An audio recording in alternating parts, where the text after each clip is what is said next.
أعوذ بالله من الشيطان الرجيم. بسم الله الرحمن الرحيم.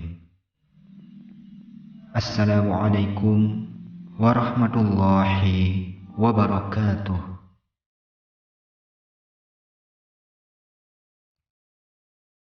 إلى حضرة النبي المصطفى محمد صلى الله عليه وسلم.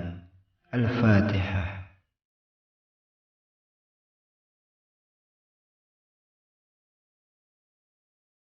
ثم إلى حضرة قطب الرباني الشيخ محي الدين عبد القادر الجيلاني.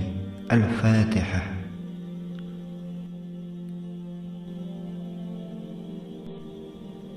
رب اشرح لي صدري ويسر لي أمري واحلل عقدة من lisani yafqahu qauli.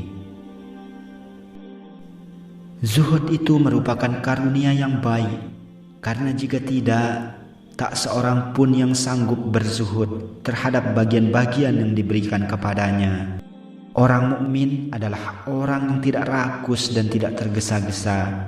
Hati orang mukmin itu zuhud terhadap sesuatu, bahkan nuraninya berpaling darinya karena menyibukkan diri dengan perintah-perintah Allah Subhanahu wa taala. Dia adalah orang yang memahami bahwa bagiannya tidak mungkin akan terlepas. Sebab itu ia tidak pernah mencarinya. Bagian-bagiannya itu ia tinggalkan, tetapi justru datang sendiri kepadanya. Engkau memerlukan iman untuk perjalananmu menuju Allah Subhanahu wa taala, wahai gulam. Engkau juga memerlukan keyakinan yang akan meneguhkanmu. Engkau memerlukan bekal pada awal perjalananmu, dan engkau memerlukan iman pada akhir perjalananmu. Perjalanan ini bukan hanya perjalanan ke Mekah. Padahal orang mengatakan bahwa perjalanan ke Mekah memerlukan iman dan perbekalan. Tetapi perjalanan yang aku maksudkan itu memerlukan perbekalan dan iman, baik pada awal dan pada akhir perjalanan.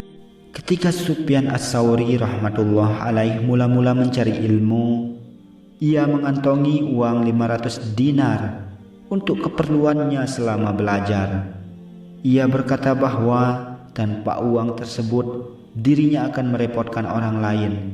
Namun demikian, setelah ia berhasil mendapatkan ilmu dan ia telah mengenal Allah Subhanahu wa taala, ia pun mendermakan seluruh hartanya kepada orang-orang miskin, dan hartanya itu habis dalam satu hari.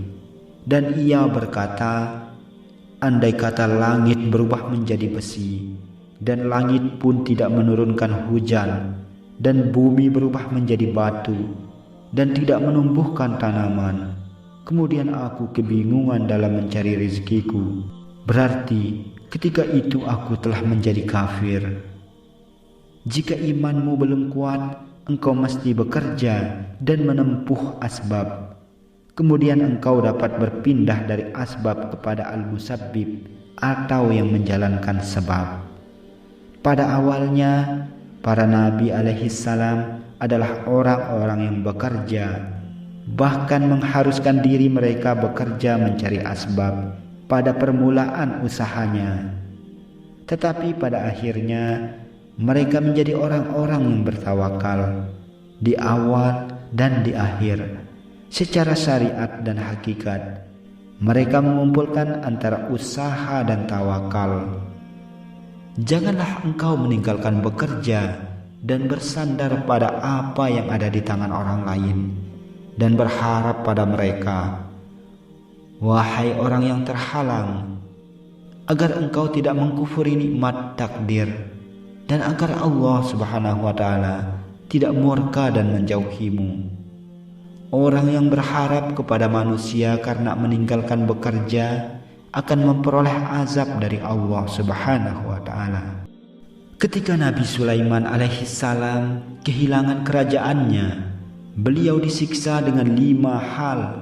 Salah satu di antara 5 hal tersebut adalah beliau memakan dari pemberian manusia.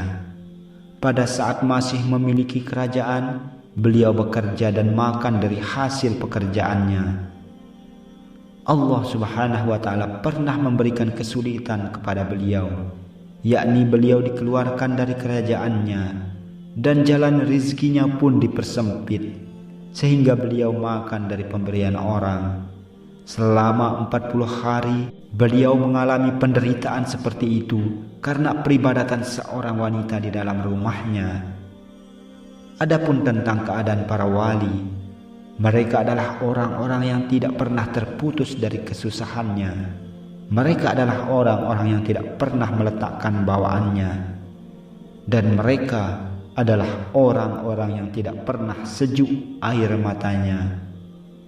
Mereka senantiasa menerima ujian hingga berjumpa dengan Tuhannya. Ada dua macam perjumpaan mereka, yakni di dunia, perjumpaan dengan hati dan nurani, dan di akhirat adalah perjumpaan langsung, sehingga mereka memperoleh kebahagiaan. Mereka senantiasa ditimpa bencana dan ujian sebelum itu. Ali radhiyallahu anhu berkata setelah menerangkan perihal nafsu, nafsu hendaknya dicegah dari syahwat dan kelezatan. Berilah untuknya makanan yang suci, tidak najis, yakni yang halal bukan yang haram. Ia berkata lagi, berilah untuknya sarapan dari yang halal, agar ia tidak sombong dan beradab buruk. Kenalkanlah kami denganmu, ya Allah, agar kami dapat mengenalmu. Amin, amin ya rabbal alamin. Akhirul kalam, wabillahi taufiq wal hidayah. Wassalamualaikum warahmatullahi wabarakatuh.